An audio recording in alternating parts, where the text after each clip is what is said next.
जय श्री कृष्णा। राधे राधे। आइए सुनते हैं पुरुषोत्तम मास महात्म्य कथा अध्याय 19।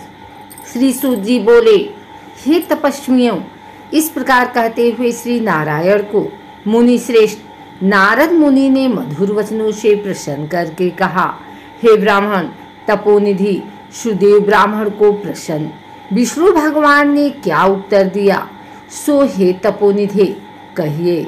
श्री नारायण बोले, इस प्रकार महात्मा सुदेव ब्राह्मण ने विष्णु भगवान से कहा। भक्तवत्सल विष्णु भगवान ने वचनों द्वारा सुदेव ब्राह्मण को प्रसन्न करके कहा। हरि भगवान बोले, हे द्विजराज, जो तुमने किया है उसको दूसरा नहीं करेगा। जिसके करने से हम प्रसन्न हुए उसको आप नहीं जानते हैं। यह हमारा प्रिय पुरुषोत्तम मास गया है। स्त्री के सहित शोक में मग्न तुमसे उस पुरुषोत्तम मास की सेवा हुई।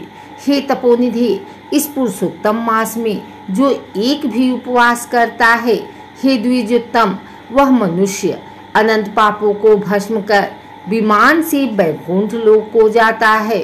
सो तुमको 1 महीना बिना भोजन किए बीत गया और असमय में मेघ के आने से प्रतिदिन प्रातः मध्याह्न सायं तीनों काल में स्नान भी अनायास ही हो गया।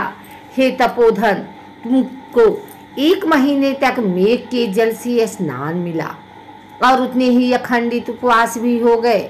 शोक रूपी समुद्र में मग्न होने के कारण ज्ञान से शक्ति से हीन तुमको अज्ञान से पुरुषोत्तम का सेवन हुआ। तुम्हारे इस साधन का तौल कौन कर सकता है। तराजू के एक तरफ पल्ले में वेद में कहे हुए जितने साधन हैं उन सबको रखकर और दूसरी तरफ पुरुषोत्तम को रखकर देवताओं के सामने ब्रह्मा ने तोलन किया और सब हल्के हो गए। पुरुषोत्तम भारी हो गया, इसलिए भूमि के रहने वाले लोगों से पुरुषोत्तम का पूजन किया जाता है। हे तपोधन, यद्यपि पुरुषोत्तम मास सर्वत्र है, फिर भी इस पृथ्वी लोक में पूजन करने से फल देने वाला कहाँ है। इससे हे वत्स, इस समय आप सब तरह से धन्य हैं, क्योंकि आपने इस पुरुषोत्तम मास में उग्र तथा परम दारुण तप को किया। मनुष्य शरीर को प्राप्त कर जो लोग श्री पुरुषोत्तम मास में स्नान दान आदि से रहित रहते हैं, वे लोग जन्म जन्मांतर में दरिद्र होते हैं। इसलिए जो सब तरह से हमारे प्रिय पुरुषोत्तम मास का सेवन करता है, वह मनुष्य हमारा प्रिय धन्य और भाग्यवान होता है। श्री नारायण बोले, हे मुनि जगदीश्वर हरि भगवान, इस प्रकार कहकर गरुड़ जी पर सवार होकर शुद्ध वैकुंठ भवन को शीघ्र चले गए। सपत्नीक सुदेव शर्मा पुरुषोत्तम मास के सेवन से मृत्यु से उठे हुए सुखदेव पुत्र को देखकर अत्यंत दिन रात प्रसन्न होने लगा। मुझसे अज्ञानवश पुरुषोत्तम मास का सेवन हुआ और वह पुरुषोत्तम मास का सेवन फलीभूत हुआ, जिसके सेवन से मृत पुत्र उठ खड़ा हुआ। आश्चर्य है कि ऐसा मास कहीं नहीं देखा। इस तरह आश्चर्य करता हुआ उस पुरुषोत्तम मास का अच्छी तरह पूजन करने लगा।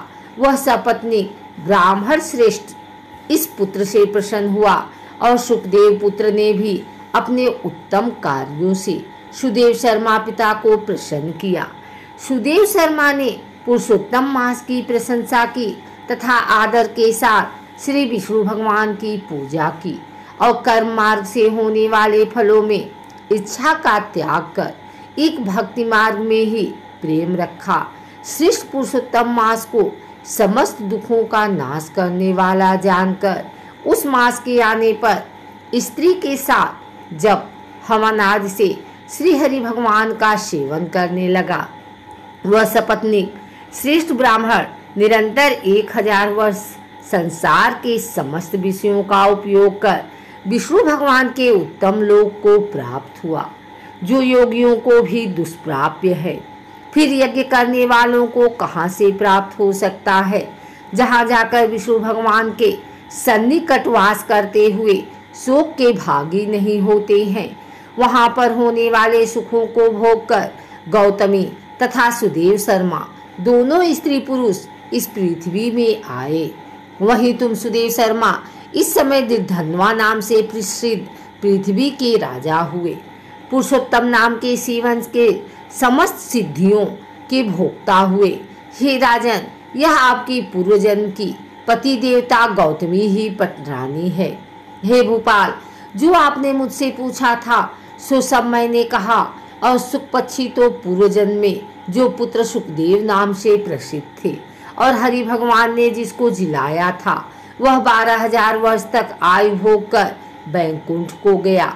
वहां वन के तालाब के समीप बट वृक्ष पर बैठकर पूर्वजन्म के पिता तुमको आए हुए देखकर मेरे हितों के उपदेश करने वाले प्रत्यक्ष मेरे दैवत विषय रूपी सर्प से दूषित संसार सागर में मग्न इस प्रकार पिता को देखकर और अत्यंत कृपा से युक्त वह सुख पक्षी विचार करने लगा कि यदि मैं इस राजा को ज्ञान का उपदेश नहीं करता हूँ तो मेरा बंधन होता है।